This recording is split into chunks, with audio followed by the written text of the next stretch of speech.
Hello, everybody. It's Monday, December 12th. Chapo coming at you. Okay, gentlemen, to start off today's show, I have one question for you. What are you going to do with all that fusion energy? That's right, fusion energy, now a reality. It's real, carbon-free energy. It's free. It's infinite. The problems of the world, they're over, folks. We've got fusion power now. Can I show you how I would have done that? Yeah. Brandon may be dividing the races apart, but he's bringing particles together. And for the first time, it's energy positive. He's America's first power grid president who's causing a race war. It's so dumb that he went with "we're going to cure cancer" as his big fake promise when he was running in the first place. If he'd said fusion energy, people would have made just as much fun of him, but at least now he'd have been able to be like, aha, fuck you. Well, what if he gets that too? Like, what if... Well, then he's the GOAT. There's no question. I really love the idea that America, like, we discover every science thing that we last talked about in 1999. Like, we get, like, completely clean, completely renewable fusion energy. We develop a cancer shot. There's, like, a big ceremony where Brandon is giving medals to scientists. It's the biggest, like, era for scientific discovery in, like, 100 years. And O'Bungler is just in the crowd balling up his fists, thinking about like how he's just signed on to make 50 Netflix documentaries about like a guy who makes hummus. His only memory from his presidency that will live on will be the hip hop barbecue and the beer summit. And He'll the be beer like, summit, "Oh, yes. I solved racism." There was That really no worked, racial too. tension When he brought those guys together to have a blue moon in the White House, that fixed everything. I think having a blue moon, that was the mistake. Just keep fruit out of beer. That's my. You want to solve problems in this country? Have a real beer. Get that wheat shit out of here. Blue Moon really should have been the official beer of the Obama presidency. They should have sponsored him because it's like exactly middle brow. It's perfect for him. Well, are you guys excited about this clean energy breakthrough? No. Wait, Matt, why? Come on. Why? Because there's no way. There's no way. Not going to happen. I don't know what they did. I'm sure it's impressive. I don't know how it works, but it's not going to fix anything. They've made it. They got for the first time ever. They were able to generate energy from a fusion reaction, which is it's like the sun. They've created a new sun. We thought Sun China too, did it. folks. We thought China did it, but Yeah. unfortunately, it's actually U.S. government scientists working to make a new sun. I mean, I personally am excited. I mean, it's a completely renewable, like zero waste, totally renewable thing for the energy grid, or it will kill everyone. There's really no telling. Yeah, no downside either. Like all the problems are solved regardless. Yeah. Well, one can only hope what all this free clean energy will do for humanity. I hope, let's get it to market. Let's get it out there now. I will note this was developed by U.S. government scientists at the Lawrence Livermore Lab, and strangely not Silicon Valley entrepreneurs. It seems odd to me that they were not the ones to come up with a limitless, infinite energy source. Well, I mean, that would be very bad for them to do because how are you going to make money off of that? Literally, it's free. It's like a cancer cure. Like these are all things that kind of cannot be arrived at through profit-motivated research. Well, just to kick off the show and our new free energy future, I thought, look, fellas, it's the end of the year. So what is my favorite thing about the end of the year? It's end of year best of lists. So I thought we would kick off the show today by examining the New York Times list of best podcasts, podcasts of the year, and I just want to just go through it here and just see if we recognize any of these shows. Just any thoughts you may have on the best podcasts to listen to out there. Beginning with Articles of Interest, American Ivy. Anyone heard of this one? Oh, love that. That's great. Articles of Interest? Is that the name of the podcast? And then American Ivy is like, that's like the season they're on? I think so. But I mean, if the concept of the podcast is articles of interest, then they will be hearing from our lawyers because they ripped that off our show. I like the idea that it's a podcast version of the show Person of Interest, only instead of trying to use surveillance technology to stop crimes. They're trying to use it to stop people from writing bad articles. Let's see what the podcast is. It says, I want you guys to just like clock in, just chime in the moment your brain turns off entirely. Okay. Okay. So the writer, producer, and host Avery Trufelman has a grand theory about why the same basic clothing items, Oxford button-downs, chunky sweaters, pressed chinos, have remained wardrobe staples for the last half-century. In this fascinating and heroically researched 7-part series. Pressing button. Pressing the button. Finally, a podcast that stimulates conversation with your least favorite aunt. I've noticed that pressed chinos are always in style. That's awesome. I'm killing myself.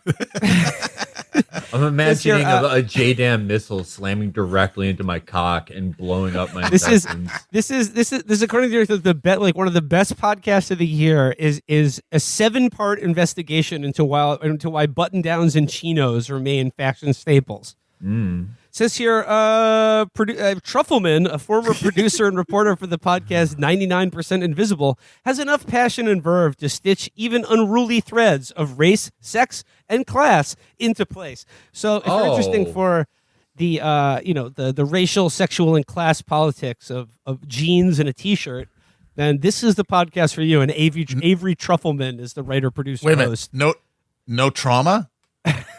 Where's the trauma? This is fucked up, honestly. Have you noticed that Dominicans wear timeless classics like pressed chinos and checkered trousers? I'd like an investigation on people who wear pajama pants like their regular pants, that type of person. You mean a hero?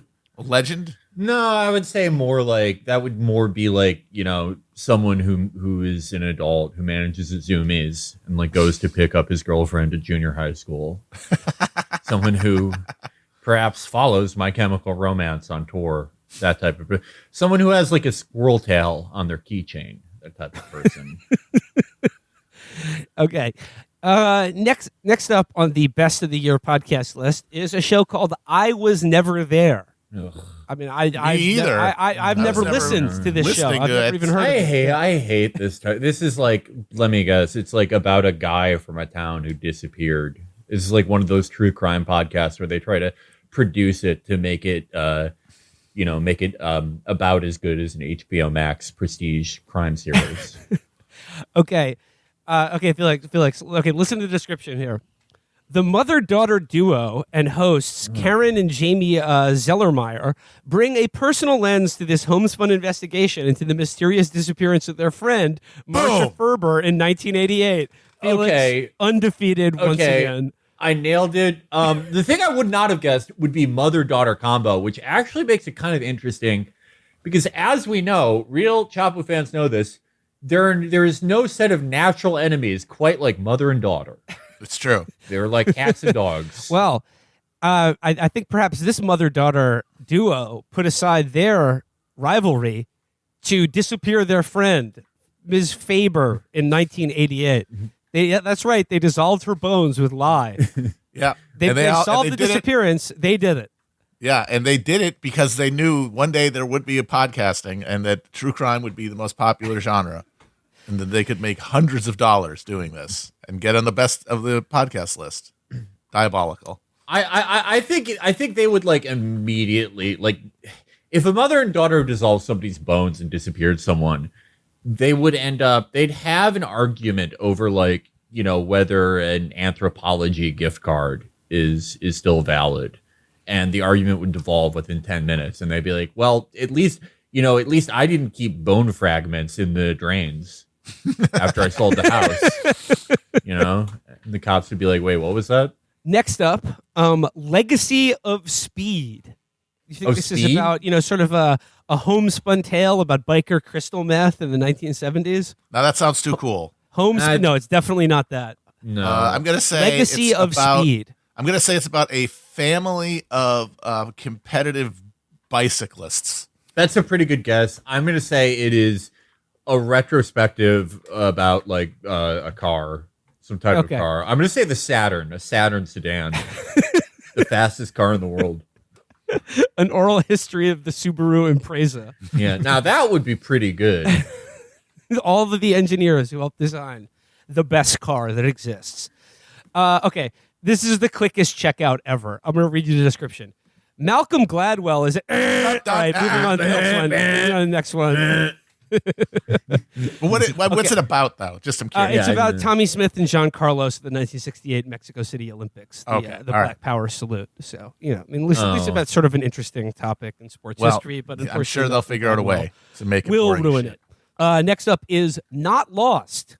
What do you guys think this show is about? It's about men when they don't look at a map or ask for directions. Woo!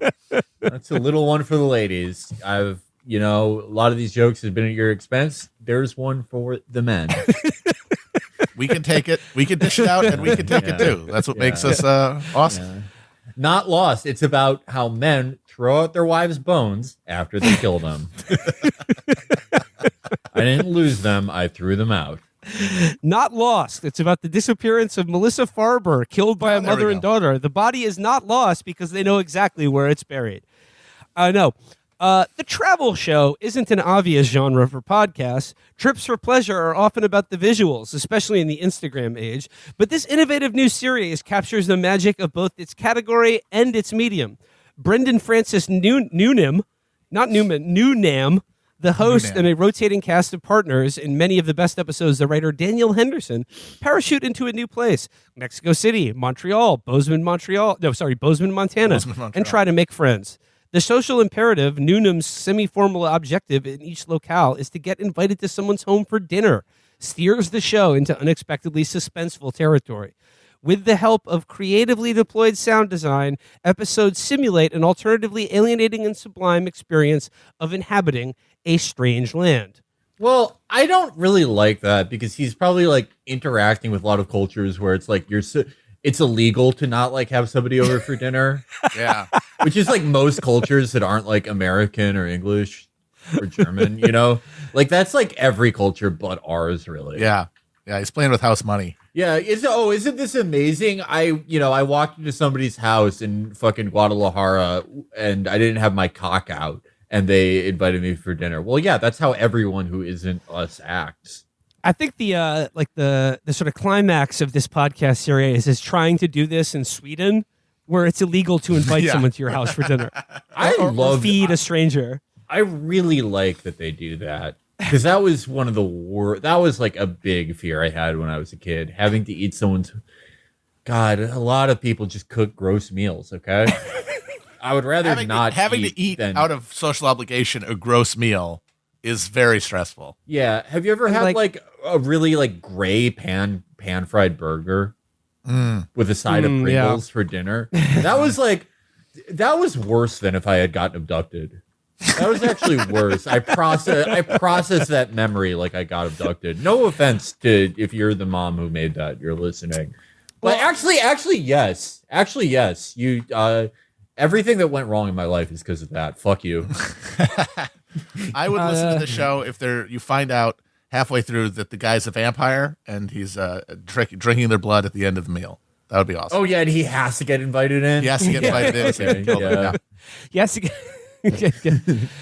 I mean, like those stories out of Sweden where like you'd go to your best friend's house and then like their parents would cook dinner for him and not you, and then they would just leave you to your own devices to play video games. I mean, what's not to like? That sounds awesome. Perfect. Yeah, you don't have to make awkward conversation or eat their gross food.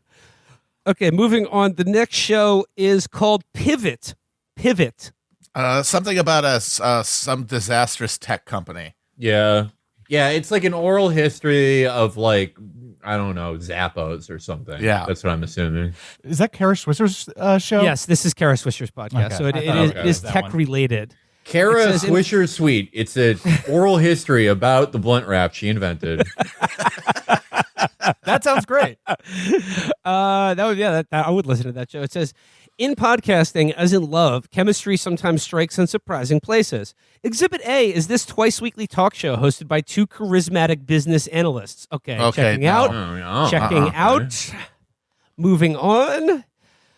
Reveal after Ayoza Tinapa. Wait a minute, is that part of the title? Yeah, no, this is the next podcast. The next podcast is called Reveal after Ayoza Tinapa.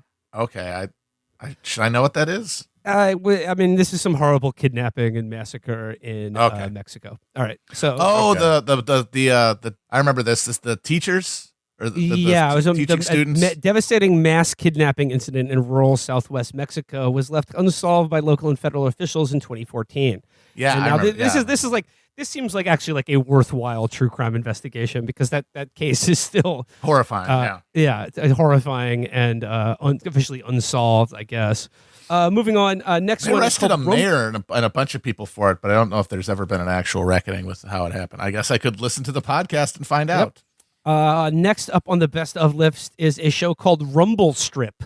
This is the show about having 1950s style gang fights. That would be cool. How to use a bike chain, a flick knife, grease your hair, things like that. Something about cars. No, it says something here automotive. What is it? This majestic, long-running, and hard-to-classify series is ostensibly about the everyday lives of everyday residents of the state of Vermont. Checking out, moving on. God. New Englanders need to get the fuck over themselves. Oh, congratulations. You've got fucking trees that change color. Oh my God, let me suck your dick for eternity. It says here, to listen to Heilman's lyrical yet matter-of-fact reporting on a teenage student body president who took his own life, or a lifelong dairy farmer's 11-year friendship with a black bear, or the adolescence of a neighbor as recorded over 7 years of conversations, is to imagine a better world in which her clones are dispatched to every town, state, and country. So get on cloning that podcast host and sending her to record the various suicides and quiet desperation of every New England town. Oh, that is brutal. Okay. Next up, the next show is called Unexplainable. Unexplainable. Investigation into squirting. What is it? Where does it come from? No, it's actually something similar. It says here, where did the moon come from? What sounds did dinosaurs make? Does anyone know how smell receptors actually work? In this weekly science series, Noah Hassenfield, Brian Resnick, and Meredith Hodenot, and the explainers at Vox. Okay, moving on. Yeah, Check out of out. here. No. Brain turned off. It sounded kind of cool for a second, but nope. All right. Next up is a podcast called Vibe Check. Vibe Check. I'm done at this point. Okay. I'm out. It says the author and poet Saeed Jones and the audio journalist Sam Sanders and theater producer Zach Stafford bring their real-life friendship and group chat transcripts to thoughtful and endearing talk show. Okay. It was the group chat transcripts. That was really... Yeah. They were in group chat one day and they're sending gifts and they're like, "This should be a podcast." Wow. One guy's a theater producer. That makes it even better. Wow. Amazing. Last on the list is Welcome to Provincetown. Any thoughts about where this is going? Is it about, wait a minute, Provincetown? That's the gay Mecca, P-Town. right? It's the gay Fire Island, or was it? Okay, Fire yeah. Island? Something gay. Gay themed something. That's all I'm going. Okay. That's all I can get. I don't know. Mitra Kaboli's 10-part documentary series chronicling the life of Matt Christman. Ah, no! Wow. What a surprise. There we go. Who would have thought? No, it says here, chronicling one summer in Massachusetts, gay beachside Mecca. Okay, so it's not Fire Island. I'm thinking of something else. Gay beachside Mecca is filled with intimate scenes and unforgettable character studies. Unforgettable characters. Kaboli, a P-Town neophyte and listener surrogate, embedded for months with 7 of the tens of thousands of seasonal residents who arrive annually in search of romance, fame, or sanctuary. Their story is supported with evocative sound design and editing. Checking out there. As soon as they talk about evocative sound design and editing, that's when I know you're in the realm of bad podcasting. Well, yeah, it's like, I hate that when there's like, they act out like a real person. They're like, and he was a cobbler, and then they do like shoemaking noises.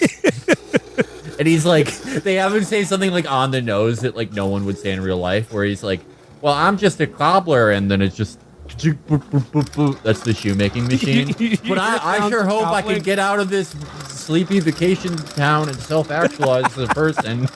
And people are like, "Wow, that's great sound design." That's Or they'll just be evocative. like, a lot of the times a cobbler can fix a hole in your shoe, but sometimes you also fix a hole in your soul. Yeah.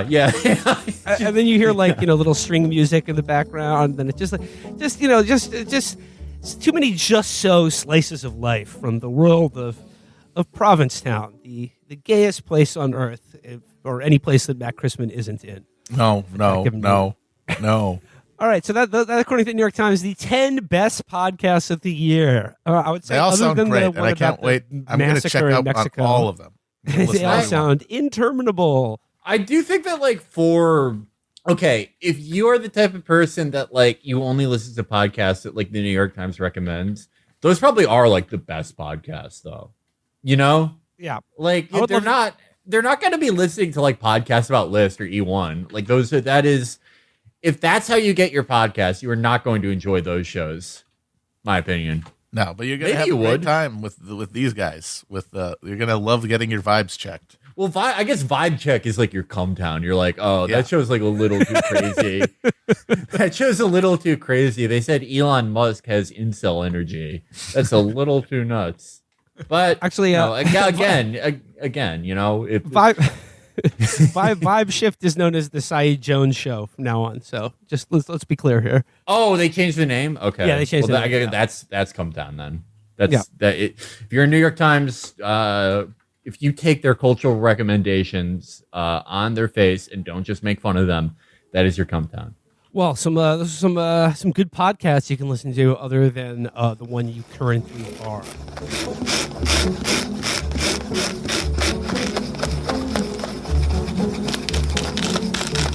All right, moving on to the news of the week. I suppose the major political news is Kristen Sinema becoming an independent. I don't have much to say about this story. I don't think it'll really affect much. She's still going to vote the way she always does. So I mean, I don't think this is really going to.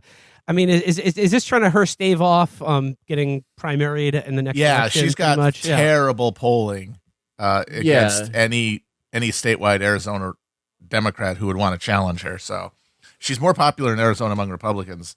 I think she's thinking she could pull a Lieberman, but Arizona is not Connecticut. The Republicans are going to want their own person, and she's cooked. That'll just be a Republican seat. Yeah, and I also, it would be one thing if Arizona was more of a toss-up, but I don't know. I would say Arizona, I would put it as leaning Democratic for every election from here on out, pretty much. Yeah, but real it just close. doesn't look good for Republicans. Connecticut's been a solid blue state for generations. The Republican Party has in Connecticut, when they had the chance to vote for Lieberman as an independent, they were thrilled to have a chance to defeat a Democrat. They're not. The Arizona Republicans don't feel that way. They're going to want their own person. Well, it's also a new era of politics. It's either you're against the satanic pedophiles or you're not. You know, there's no way to be moderate on that. I see the good and the bad in the satanic pedophile cabal. I mean, I think the only thing of note in this story is that by becoming an independent, Ms. Sinema moves but just an inch closer to a certain square-jawed senator from Utah who is quite enamored by this kooky lady. And I think this could be a story for the ages. Well, yeah, I guess this is if we're put it in sort of indie movie parlance. I think Mitt Romney has been watching a lot of movies with Parker Posey in them because he's oh, she reminds me of someone. Oh, I wonder who, Mitt. But this is the part in every mumblecore early 2000s indie movie where the quirky girl almost gets shamed out of town, and the square-jawed hunk is don't let them tell you that you have to leave Provincetown, whatever weird-ass New England town we're in that this mumblecore indie movie is in. This is sort of She's All That, the sort of teen romance where Kristen Sinema will take off her glasses and Mitt Romney will realize that she's actually really hot. No, I would say it's the opposite. I would say if she just appeared as is, he yeah, you're right. He wouldn't be into her. Yeah, but when she puts on cat eye glasses and a polka dot Panama hat and a maxi skirt that's sort of patterned with a Roman centurion pattern, he's wow, she's the hottest woman ever and would never wear that. For a good Mormon guy like him, that's just about the craziest chick you can think of. But like, what if what if she goes in the other direction and like dyes her hair black and starts wearing eyeliner and like listening to the Smiths and stuff? What if she becomes like a goth GF for Mitt Romney? I Do you think that would appeal to him? No, because he's probably like met a lot. Like he's probably seen that a lot. Like that's probably one of the only way. That was probably like the only way to like rebel in Utah for the longest time. He's definitely seen that before. He never saw a girl like Kristen Sinema though. Well, best of luck to her in her new independent position. But yeah, so she'll be just being independent. So congratulations to Kristen Sinema. But as long as we are talking about satanic pedophiles, I do want to bring up the dinner party held over the weekend by the New York Young Republicans Club right here in Manhattan. They had their annual grooming gala and then boy auction at the end of the night. There's just a write-up of this, and there's just one element from this the coverage of this grooming gala that I'd like to share with you guys. And it involves our old friend, Pizzagate Jack Prilosek. And I just want to read you here. It says here, Posobiec, a radical right political operative, resides with his wife, Tanya, in Hanover, Maryland. The couple took an Amtrak Northeast regional train into New York's Penn Station Moynihan Hall on Saturday afternoon to get to the NYYRC Gala. Train 88, that's pretty funny. He took the train 88 to the Nazi dinner party, pulled in at around 3:45 p.m., and a Hate Watch reporter observed Posobiec and his wife deboard and enter New York City. Antifa, don't even think about it tonight, Posobiec posted to Twitter 3 hours later at 6:39 p.m. with the location of the tweet marked Manhattan, New York. All right, now here's the interesting thing that I want to take note of. The New York Young Republicans Club gave Posobiec a speaking slot and the Allen W. Dulles Award, named after the former head of the CIA. The New York Young Republicans Club said in a December bulletin that the award is given to an individual who embodies the virulent anti-Marxist spirit of Dulles. So I just like the idea of the anti-deep state sleuth being given the Allen Dulles Award at the New York Pedophile Gala. Dulles was the first white hat cabal guy, obviously. Kennedy was clearly he was going too far into the he was getting too many second helpings at the buffets, if you know what I mean. Seemed like a fun night though, a fun night for. And then it also talks about this guy, the guy Josh Hammer, who like Newsweek put in charge of their political coverage to be the based News Weekly. I just want to look here. It says, starting in May 2020, after editor Nancy Cooper and chief content officer Dan Kandapa brought political activist Josh Hammer to run Newsweek's opinion section, the 90-year-old publication has emerged as a hub for opinion pieces authored by radical right activists. Newsweek has published Posobiec as well as the 2020 election lie pusher Raheem Kassam in recent years, and Hammer has also hosted both of them on his Newsweek-branded podcast. The three men sat together talking and laughing at table number 6 during the New York Young Republicans Club event near the stage. When QAnon influencer turned congressperson Marjorie Taylor Greene took the stage, Hammer stood up and applauded. When she endorsed former President Trump as her 2024 candidate of choice, Posobiec turned to Hammer and grinned. In January, Florida Governor Ron DeSantis invited Hammer on a tour of his office, and the Florida-based Newsweek editor has since hyped DeSantis as a potential presidential candidate. You going to go up there, Josh? Posobiec chided Hammer about Greene's endorsement of Trump, eliciting laughter from the table. A Hate Watch reporter approached Hammer after Greene's speech, made an introduction, and asked if he knew Peter Brimlow of VDare. He's right here, right now, Hammer asked with excitement. I didn't even know he was here, Hammer said of the infamous white nationalist publisher. I'm going to say hi. The Hate Watch reporter asked Hammer how he got his job at Newsweek, and the opinion editor abruptly stopped talking. He asked the reporter to identify himself again. When the reporter did, Hammer's expression slackened. He quickly claimed he did not know Peter Brimlow and left. Just a little bit about Josh Hammer. The only thing I'll say about Josh Hammer is please do yourself a favor and just Google image search Josh Hammer to see what this guy looks like. Because that name makes him sound pretty cool. I cannot do justice to thinking about Josh Hammer unless you simply Google what he looks like. Imagine a regular Orthodox Jewish guy, but a little bit damper. Perfectly light bulb shaped head. All right. Well, moving on, I have a reading series for you guys today. This one was from the other week, but I made sure to keep this one in my back pocket because it involves a topic that we love talking about. Matt, you brought up none of the New York Times best podcasts of the year seem to deal with trauma of any kind. There was no trauma pretty messed cast up. or trauma check. Do better. Come on, podcasters. Well, here is an article about trauma, and it's about the trauma of a very specific subset of people. That's right, those who work in clandestine intelligence services. Because, look, they got the healthcare bill for Havana syndrome and nothing else, but in the healthcare bill, there was not enough for their mental trauma and anxiety. So this is an opinion piece in Politico titled, "Don't Tell Your Non-Work Friends About the Decapitations." Working in the intelligence community often means living with trauma. We can't pretend it doesn't exist. This is by Heather No, Williams. I insist. I am the one insisting that there's no trauma involved. It says this is by Heather Williams, is a senior policy researcher at the nonprofit, nonpartisan RAND Corporation. She formerly served as a deputy national intelligence officer for the National Intelligence Council and spent 13 years working in the intelligence community. She would now like to tell you about her trauma. So the article begins, "Many people grow up wanting to be secret agents. I fell into the field somewhat by chance, though it turned out I was good at it and advanced quickly. Less than a year into the job, I volunteered to deploy to Iraq, where the U.S. was hunting down terrorists like Abu Musab al-Zarqawi and dismantling al-Qaeda organizations. I learned how to fire a rifle, ram a car, search my vehicle for bombs, and withstand torture." So right off the bat, she's saying she volunteered to go to Iraq and fight al-Qaeda there. That's the hero. We love her. But one night in the U.S., while sitting down at a restaurant with my non-work friends, I too casually mentioned that suicide bombers tend to decapitate themselves in their attacks. A suicide vest tends to destroy the neck and send a head sailing. My friends turned to me with horror and shock. I was reminded that I shouldn't talk about this part of my life with my normal friends. I mean, you mean your normies, am I lame right? friends, fucking losers? That's like, Yeah, that is an incredibly cool thing to hear from somebody.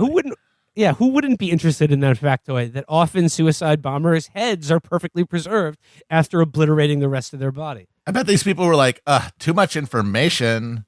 Yeah. Your problem is you need better friends. Get out of here. This is like when you leave the Invader Zim forum and start talking to people outside of it. I think that's why they all have to give themselves tactical tummy aches with fake Havana syndrome, because their friends are too lame. Yeah, it did say she was trained to withstand torture, but apparently she can't withstand a dinner party. Come on. They got to update the SEER manual to include that. Like having your anecdote not land at a dinner party. A portion of U.S. intelligence professionals are in the military, but many are civilians. That doesn't stop them from serving in Iraq, Afghanistan, and a host of other dangerous places. Many, like I did, wear a Kevlar helmet and body armor, carry a loaded weapon, and are classified legal combatants. Others watch hours of beheading videos to identify ISIS trademarks, conduct heartbreaking searches for POWs, or identify human remains at the sites of terrorist attacks. Well, if it's a suicide bomber, it'll be pretty easy to identify the remains. Find the head. Just find the head. Find the head and, just match it to the driver's license. Easy. I do like she said that part of what's traumatizing is watching hours of beheading videos to identify ISIS trademarks. I mean, I think after one, you pretty much get what the trademark is. Yeah, they cut the guy's head off. Cut a guy's head off. Yeah, Pretty one more. I got to say, the cartels are way more showmanship. A lot of more variety there. They'll bring a chainsaw in once in a while. Machete. Yeah. Dull machete. But yeah, no, I just like the idea. I mean, yeah, that's a job that would give anyone trauma. I got to be an ISIS video completist. I got to see it all. This is the same trauma that like Facebook moderators in the Philippines have. Only they're paid like 5 cents a day, and no one. They don't get to get free healthcare for life because they slept too close to some crickets. When you see a non-ISIS guy use an ISIS trademark in a beheading video, do you get to like DMCA them? Hey, come on now, making money off my content. Sending a copyright strike to the Sinaloa cartel for infringing on ISIS trademarks. Okay, it says, in our line of work, being exposed to violent and traumatizing events all day is routine. Once again, it's like being exposed to violent and traumatizing events. It's like rather than just doing violent and traumatizing events. Yeah, sort of it's the job kind of like description. Willy Wonka talking about how he's exposed to candy. Exposed to violent and traumatizing events all day is routine. And then we leave the office to go home to our family. It's a life that we signed up for, but it doesn't mean that there aren't real consequences. For too long, the real consequences being that you feel bad about yourself, not the dozens of people whose torture that you oversaw personally. It says here, it's a life that we signed up for, but it doesn't mean there aren't real consequences. For too long, the intelligence community has ignored that reality, to the detriment of both its people and the country they serve. Fortunately, there's still plenty that can be done. They already got the Havana Syndrome money. What else do they fucking want? Jesus Christ. Matt, that's to stop the invisible cricket lasers from cooking their internal organs. But you can't, that doesn't heal the soul, okay? I like this subtext of this. Like, it's completely preventable for me to feel bad about my job that I'm supposed to feel bad about. Yeah, like, hey, you know that like basic human fundamental sense of right and wrong that is just screaming at every moment because of the job I do? Is there some sort of pill I could take? Some sort of subsidy you could give me to just wipe that out, please, so I can do my job more effectively for the American people. I get I think the best website on the internet is Quora. I love Quora. I signed up for Quora so I can get daily emails of like what the trending questions on Quora are. But this is like such a Quora question. Like, I work in the CIA and I'm feeling a symptom similar to guilt, but I don't think it's guilt. What is it? That. Yeah. Shout out Alex Pitek and Jeremy and their show Quora Raiders that I went on last week that featured a Quora question.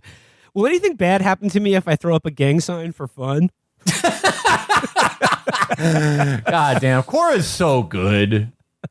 We did another Quora question was that like, if an anaconda has wrapped itself around your torso, can you bite the anaconda as a last resort to get out of its death grip?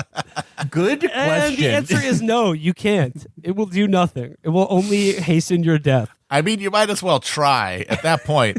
What else you got? Nothing. You got nothing. Yeah. I might try to bite just to like get more air out of my lungs so that I die quicker, so that I'm not still alive when its mouth goes over my head. Yeah, that would suck. I like the idea that someone asked that question while wrapped with an anaconda. Oh God, I hope there's somebody online right now who has experience with this. Yeah, I have to ask like a guy, like a computer programmer from Myanmar, like the only people who answer questions in earnest on Quora, like people from the subcontinent. God bless them. They have more of like a civic. They're more civic minded than like any American. They're trying to help. They literally are, though. They literally are, and they will. There are so many questions that are like such clear, like, you know, it's like probably like a 13-year-old being a smartass. You know, it's like the type of thing me and my friends would ask when we were that age. It'll be like, oh, I touched my penis and something came out, but the actual response will be like, what you're experiencing is ejaculation. You probably saw semen on the ground, if not pee. What color was it? Like it's. I think if Elon Musk was a true internet connoisseur, he would have bought Quora instead of Twitter. Yeah, if he really wants to save the world, giving from the people woke mind access virus to helpful hints and advice, better than just driving them insane with content.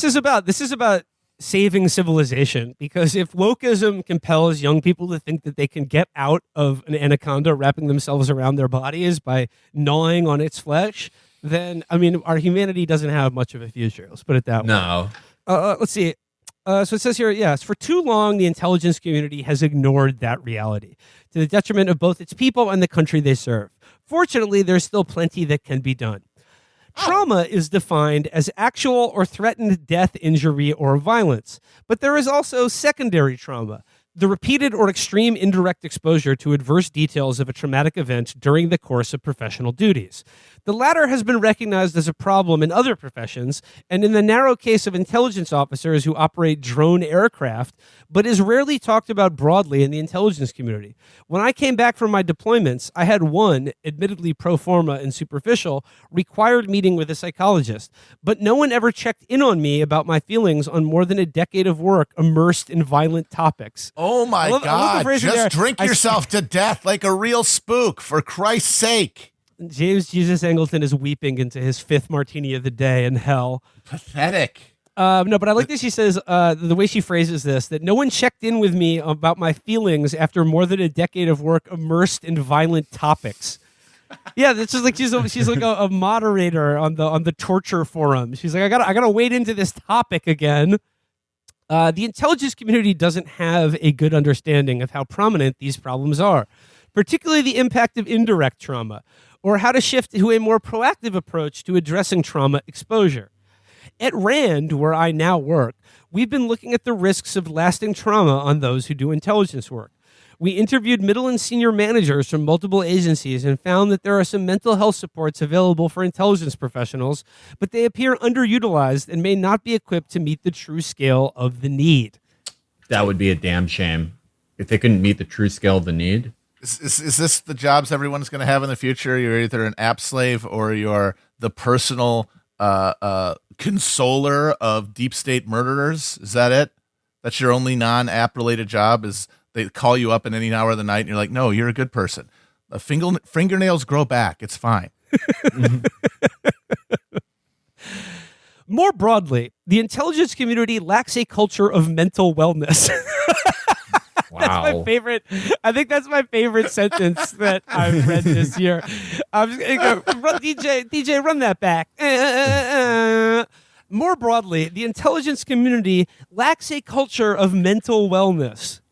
When the third Iraqi cab driver who was sold to us begged for his life in one of our torture dungeons, I thought that the culture there was really affecting my wellness. See, this is why you need these people to be immersed in occult practice and to do like overt ritual abuse. Because if they don't, they just become these embarrassing dorks. You have to like lean into the evil. Yeah, you're not going to win the Alan Dulles Award with this crybaby horseshit.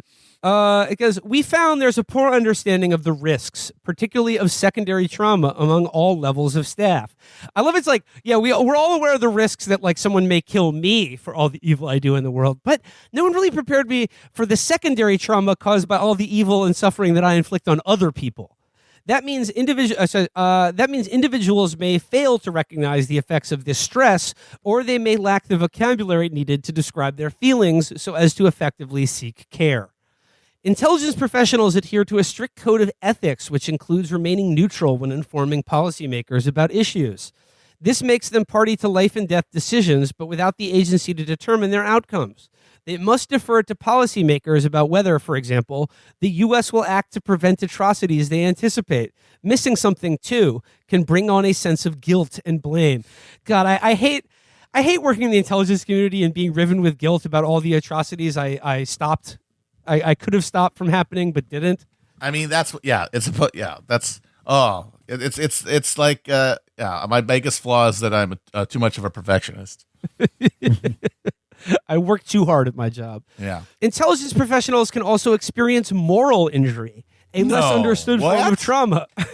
Moral injury stems from failure to prevent or bearing witness to acts that violate their deeply held moral beliefs and expectations. This can happen when intelligence programs overstep their authorities and violate civil freedoms, or even when those in a position of political power fail to protect secrets obtained through great risk and sacrifice. Julian Assange did so much. He caused so much trauma to so many intelligence workers. Oh my God, there's so much imposter syndrome caused by that. I think we should. He'll never reckon with the damage. As a way to heal their trauma, I think we should stop calling them derogatory things like spooks or spies or war criminals. I think they should be called torture workers. Torture work is work. Torture work is work. The intensity of the job can compound damage from trauma exposure. Both deployed and at home, I worked long hours on rotating shifts, factors that can be more detrimental to mental health than direct combat exposure.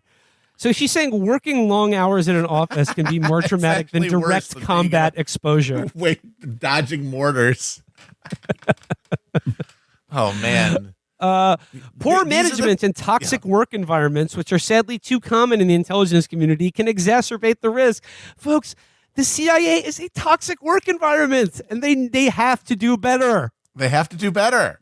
I'm a bisexual torture worker with mental health problems because of my toxic work environment. Stigma is a well-recognized hindrance to seeking mental health care, but intelligence officers may further worry that seeking help, even through official channels, could compromise their security clearance. Yeah, no shit. You start to ask the official CIA fucking psychologists. They're like, hey, I'm starting to feel bad about some of the things I've seen and done. Do you think that will hinder your career? Do you think you'll get the promotion that you're hoping for? You know what? You sound stressed. Why don't you take these tickets to see a magician in New York City?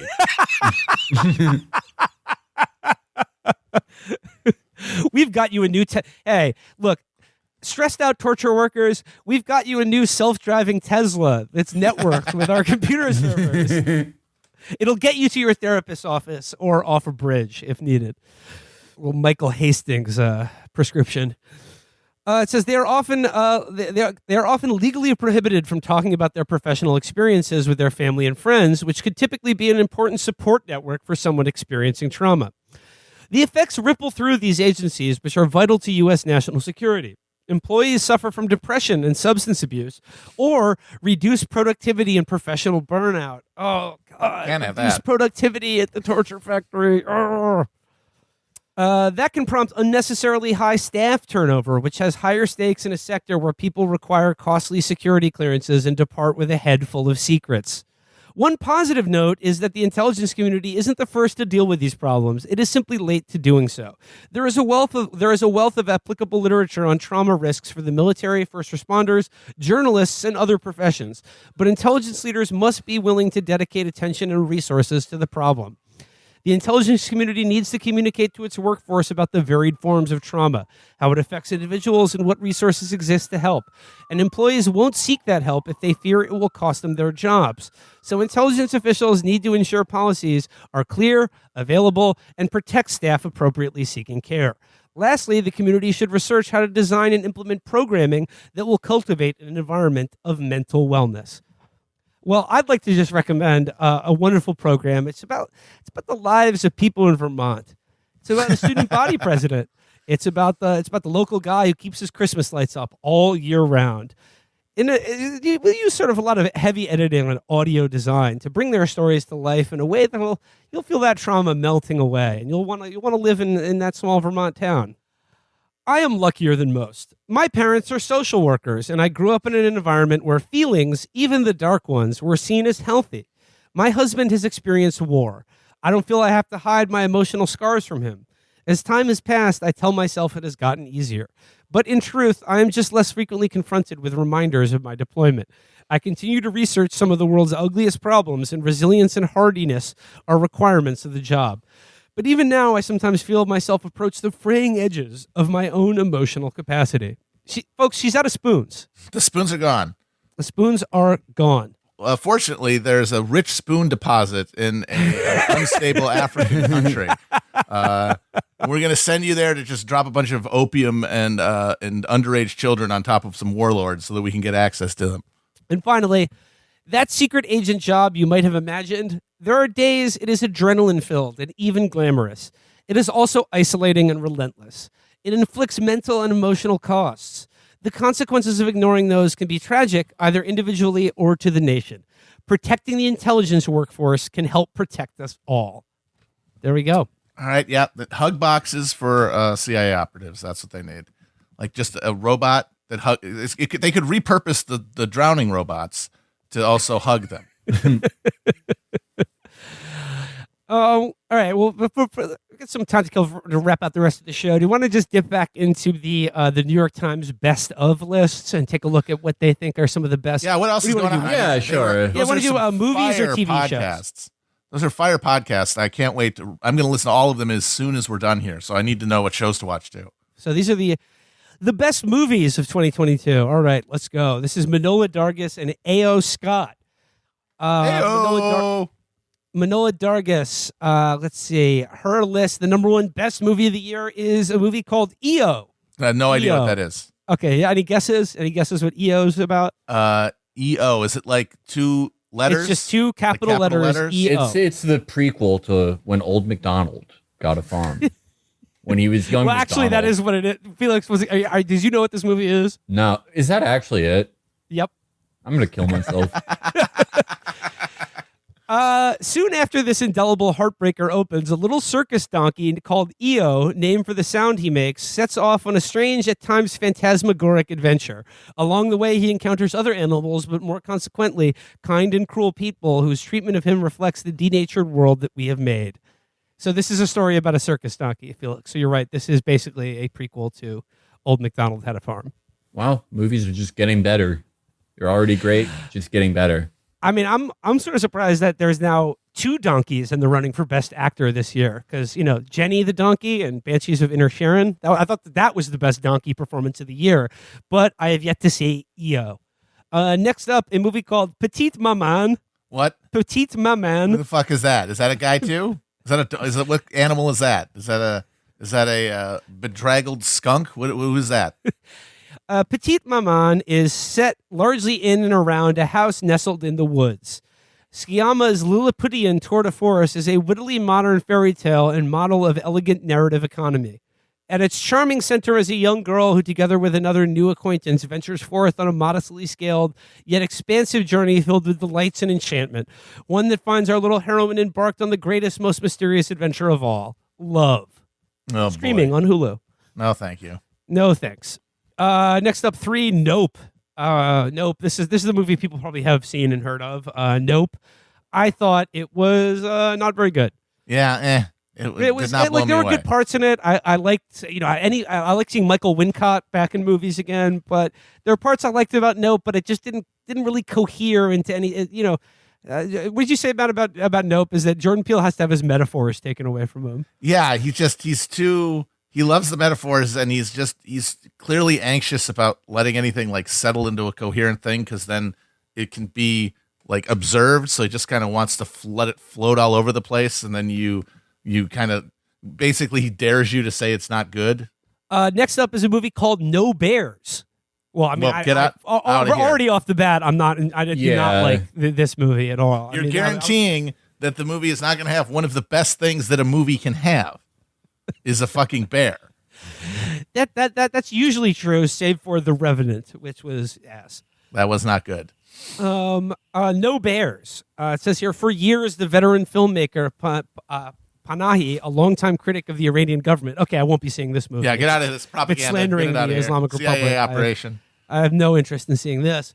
Next up is Kimmy by Steven Soderbergh. This is a movie I actually did see. It was pretty good. I enjoyed it. It's sort okay. Of like, it was. I don't know if it was the best movie of the year, but it was sort of That's like a wild thing to put on your list, but internet, post-internet, seen that movie. post-COVID rear window. But you know, it was throw it on. I mean, I watched Pretty it. I watched it on a streaming website, and that seemed appropriate. And to me, that's not. Yeah. That means it's not really a movie. But you know, Steven Soderbergh. It's always nice to see his little formal experiments, and you know, Yeah, he the knows what guy's he's very varied in his output. Next up, we got The Eternal Daughter by Joanna Hogg. Every mother's worst nightmare.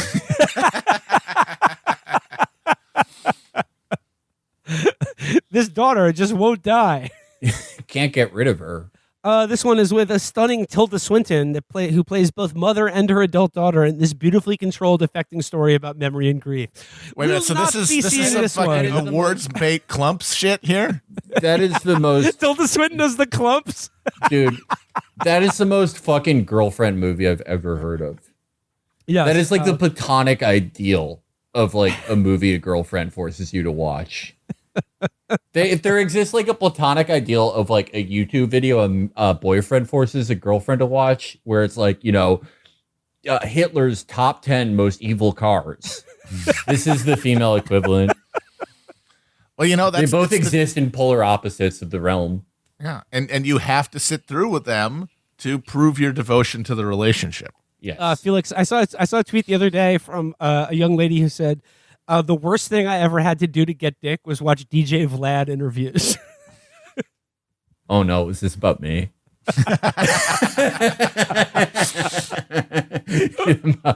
Really might have been about me. It's like one of those things. It's like it's a test. Every young lady you bring back, you throw on the Soulja Boy interview. If she's not vibing with it, then it's bad news. Everyone likes the Soulja Boy interview where he claims that he shot 5 people in self-defense in a home invasion. Pow, pow. So I looked over to Abraham and I said, "Give me the Glock." Pow.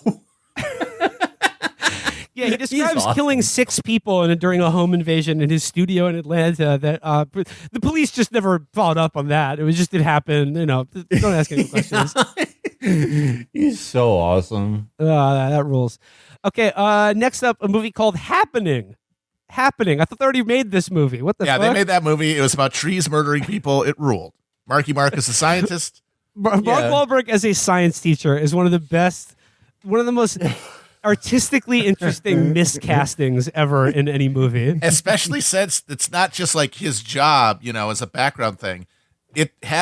There's key moments that hinge on him using his scientific mind to save them. And Shyamalan dramatizes that by just like going in on his close up of his face with his like knitted ass brow, just going like, "I'm thinking, hold on a minute. Let me just do the scientific method here." Matt, do you remember the opening scene of that movie where he's quizzing kids on what's happening to the bees? And he's just like, "We really don't know. No one knows what's going on with the bees." Yeah, they're gone, but we don't know where they went. And like, he's a science teacher, but he's telling these kids that science doesn't have the answers. Yeah, science. It's basic guesses. We don't know. Got to talk to Father Stu. Got to talk to Father Stu about the bees. Happening says, based on the memoir by Annie Ernaux, who won the Nobel Prize in Literature this year. Yeah, Won't be seeing that one. Skip. Decision to Leave by Park Chan-wook.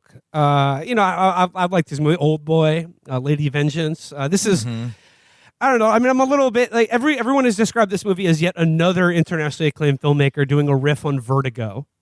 I do love that. I'll probably see this when it's If Vertigo happened today, it would be called The Catfish. if Rear Window happened in 2022, you would accidentally join your neighbor's Instagram live while he's killing somebody. If North by Northwest happened today, you'd accidentally be in someone's close friend circle, and that person would be a spy. Psycho would have a thread written about him on Twitter. That woman who fucked him and said he's weird. Next up is Expedition Content. Expedition Content? Expedition Content. Now that sounds like a movie, all right. It says, this documentary made for the weirdest movie-going experience I had this year because for most of its 78 minutes, all it shows is a black screen. This has to be a joke, right? God. Wait. Although the movie includes a few brief visuals, the relative absence of imagery forces your attention on the soundtrack, which consists of audio recorded during the making of Dead Birds, an ethnographic classic about the Downy people of New Guinea. The result is a mind-expanding inquiry on anthropology, how it speaks and for whom, and on cinema itself. So wait, this is a movie that is just a black screen and then the audio of an already made documentary? This is James O. Incandenza ass shit. No, thank you. This is like something that like a Trump voter would say a liberal watches to make fun of them. What do you watch? A movie that's 78 minutes where there's just nothing on the screen and you just hear audio and it's supposed to make you reconsider ethnography? Actually, it was one of my favorite movies of the year. Not my ass. Bullshit. Reconsidering orthography. That is so fucking stupid. Fucking 1999 ass movie. All right. Next up is All the Beauty and the Bloodshed by Laura Poitras. Okay, you had me at Bloodshed.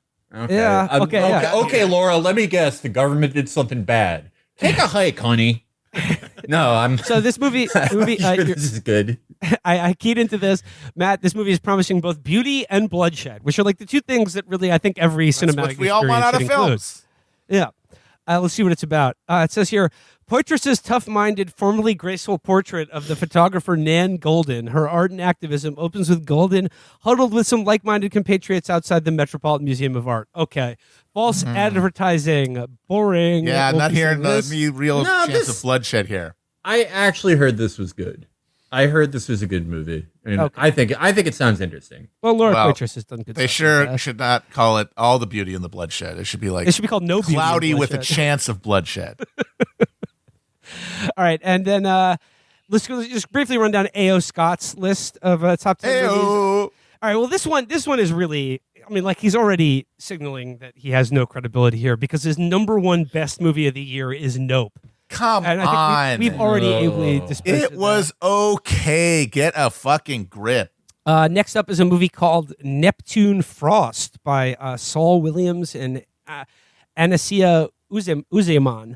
It says, speaking of radical and new, this masterpiece of anarchist aesthetic faces down our current dystopia, one in which African miners are worked to death to dig the minerals that power the West's technology.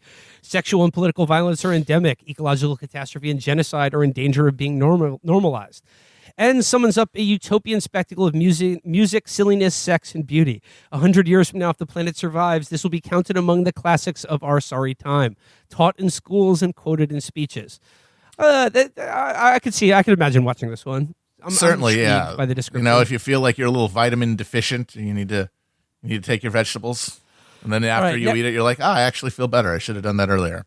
Next up is a movie called Mr. Bachman and His Class by Maria Speth. Mr. Bachman and His Class. This is a sequel to Mr. Holland's Opus. No, it says, when they aren't hailed as heroes, school teachers are held up as scapegoats. The actual work they do is rarely examined with the kind of rigorous, sympathetic scrutiny that Speths brings to her in his portrait of a German educator approaching retirement.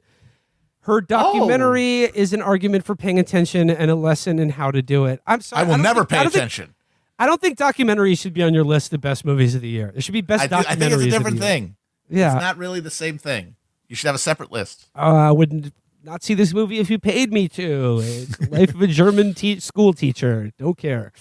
Next up is After Sun by Charlotte Wells. This is a movie I've heard quite a bit of buzz about. It says here, a father, Paul Mezgal, and his 11-year-old daughter, Sophie, Frankie Corio, take a vacation on the Turkish coast, a trip filtered through Sophie's adult memory. This debut feature feels so matter-of-fact and unaffected that you may not notice the complexity and assurance of its craft. Its emotional power, though, is unmistakable. Heard good things about this movie. Next up, 5, No Bears. We've already talked about that. Number 6, Tar by Todd Field. Folks, I we watched love this Tar, don't we? Yeah, Tar. Lydia Tar. She's got in trouble. People don't like her anymore. Lydia Tarr is not hot anymore. Folks, she wanted to conduct Mahler's Fifth Symphony, but it's not going to happen for her. I watched Tar this weekend, and I thought it was great. I thought it was really good. So I'm giving 2 thumbs up to Tar. It's a bit of a much to marinate. Tar is the definition of much to marinate on. I'll leave it at that. Oh, right, where you don't want to get in trouble, so you don't say anything about it. Very clever. I'll see it at some point. Sure, I like Todd Field a lot as a director. Yeah, You can't go wrong with Blanchett. She might be a camp hen in the words of Lex G, but she's. I mean, what am I? I'm watching a movie here. What do I want? You know, I want somebody going for the rafters. I will say I don't want to give too much away about Tar, but it is like rarely because like I only absorbed Tar through like the debate about it, and I rarely was I as ill prepared for a movie I thought I was going to see versus the one I did see. I will just say I thought it was going to be some sort of like cancel culture morality tale, and it is really not that at all. It is completely different. And what I will say about Tar is that our boy Nick Nightingale picked up a few tricks from the old master Stanley Kubrick. Next up is a movie called Lost Illusions by Xavier Giannoli. It says, a breathless tour of the sleazy, seductive modern media system in which reputations and loyalties are bought and sold. Hype trumps truth and gossip makes the world go round. It's early 19th century Paris, but the period atmosphere only makes the present-day relevance more piquant. Benjamin Voisin plays Lucien, a young poet from the provinces who is all too happy to savor the corruptions of the capital. Need it or keep it, boys. Lost Illusions?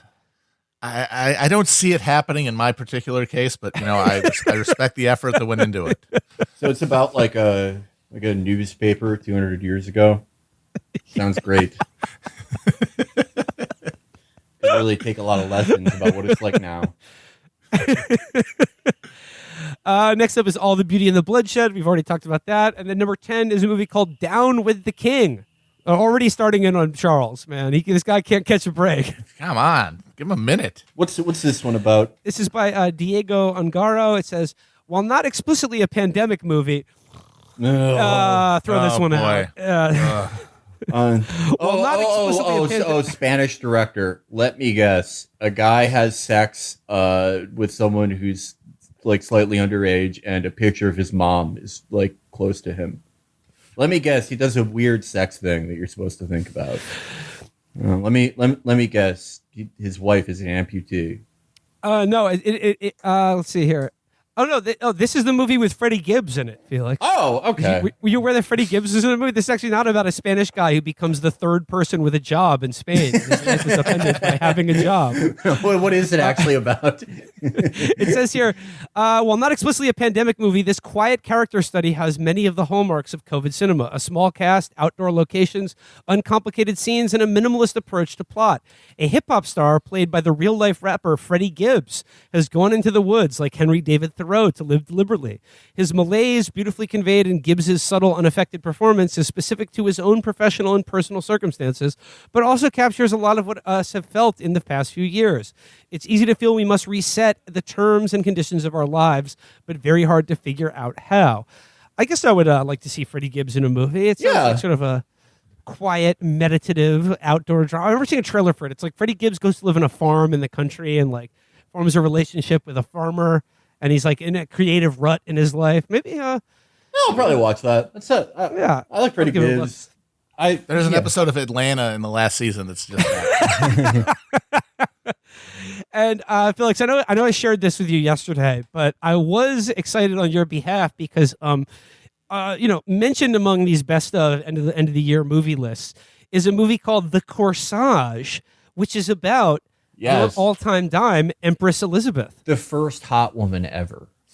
First woman that anyone ever went. That is a 10 out of 10. Sisi, Empress Elizabeth. The woman who installed a spiral staircase directly into her kitchen because she would binge eat sometimes because she had an eating disorder. She didn't like her husband. She was killed by an Italian. She worked out too much. And yet she entranced Europe in her glamour and beauty forever. So this is I think I've discovered the one new movie that Felix will see this year other than Avatar: The Way of Water.